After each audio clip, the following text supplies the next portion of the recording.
Here's how to change your Roblox avatar's mode. So the first step is to go and search for avatar creator.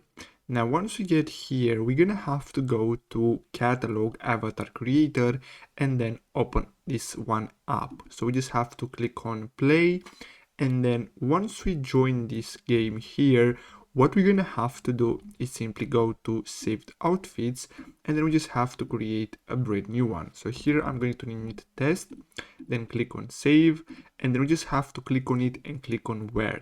So once we get here, click on catalog, and then from here we just have to go to features.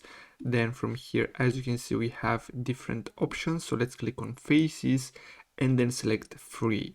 So here we can find all the free ones. So as you can see, we have the woman's face and we have any other. So we can choose whatever we want. And then once we do that, what we're gonna have to do is simply save it again. So we just have to simply name it however we want and then click on save.